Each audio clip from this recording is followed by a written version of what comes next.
இனிமையிலும் இனிமையான உலக மக்கள் அனைவரையும் யோகா நாகையின் சார்பாக வணங்கி எப்போதும் போல பயிற்சி கொடுக்க தயாரிட்ட நிலையில் ஒரு சில வரிகளை சொல்லிட்டு பயிற்சிக்கு செல்ல போகிற ரெடி ஆகிட்ட. இப்போ நம்ம செய்ய போகிற ஆசனம் போட்டாசனம். போட்டாசனத்துக்கு மறுபெயர் வருண் சார் நீங்கள் சொல்லுங்கள், நவாசனம். ஏன் வச்சுங்க இதில் போட்டாசனம். போட்டாசனத்துக்கு ஏற்கனவே ஒரு 3 வரியில் உங்களுக்கு தெரியும். காகித ஓடம் கடல் மேலே செல்வோம் மூவரும் போவோம் அது போயிட்டா நேரம் பத்தாது. இதை நம்ம எப்பொழுதும் மகிழ்வு இருந்தால் நோய் இல்லைங்க. இப்போ நண்பர்கள் அனைவரும் இப்போ போட்டாசனத்துக்கு தயாராக போகிறாங்க. போட்டாசனத்தை எப்படி செய்யுது? முதல்ல படுங்க. படுத்து கையை உடம்புக்கு அருகில் வைங்க. அப்புறம் மூச்சை கவனியுங்கள். எப்போதுமே யோகாவுக்கு மிக மிக அவசியம் என்னங்க? காற்று தாங்க.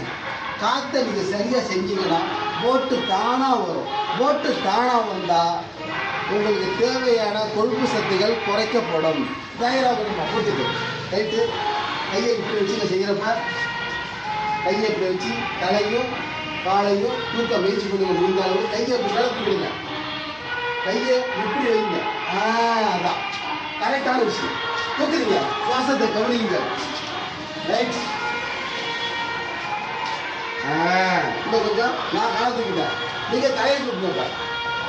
எவ்வளவு தூக்குறீங்களோ மூச்சை கவனிச்சிங்கன்னா அவ்வளோதான். இப்போ லேசாக கடல் அலையில் இப்போ போட்டு ஆடுறத பார்க்குறீங்க. கடல் இல்லை அலை, அலை இல்லை வலை, வலை இல்லை வாழை. அந்த இயல்புல இந்த ஆசனத்தை மகிழ்ச்சியோடு செய்யப்பட்டால் அவ்வளோ பலன்கள் உள்ளே இருக்கும். பலன் சொல்ல நேரம் பத்தாது. அதை தொட்டு பலன் உங்களுக்கு அனைவருக்குமே தெரியும். என்னடா புதுசாக பலன் நினைக்காதீங்க, அதான் உண்மை. இப்போ அடுத்தது பேசிக்கிற பாருங்க. நம்ம டக்குன்னு கவுதப்படுங்க. அடுத்து உடனே செய்ய நேரத்தை முன்னிட்டு 2 கையை கட்ட வரல ஒன்றா தொடுற மாதிரி இருக்கட்டும். ஆனால் தொட வேண்டாம். இப்போ கையை தூக்க மேலே அதை அந்த காலை தூக்குங்க. முட்டி இந்த இடத்துல நிமிரணும், அதான் முக்கியம். முட்டி நிமிர வேண்டும். முட்டியை நிமிருங்க, கால் முட்டியா. இப்போ தலையை தூக்குங்க, கையோட தூக்குங்க காலை. மூச்சை கவனிங்க. இப்போ அது என்னப்பா போட்டு எங்க தலைகீழ கிடக்குப்ப. ஏன் கால் மறுபடியும் மறக்குது? மறக்கக்கூடாது. ஆமாம், அவ்வளோதான் நினைக்குது. இப்படி செயல்பட்டால் எப்படி இருக்குன்னு தெரிஞ்சுங்க. இதாங்க உண்மை. வீட்டைக்கே கரையினா முடியுமாங்க? ஆமாங்க, அதாவது உண்மை. மாங்காய் செடியை வச்சு மாங்காய் எதிர்பார்க்க முடியுமா?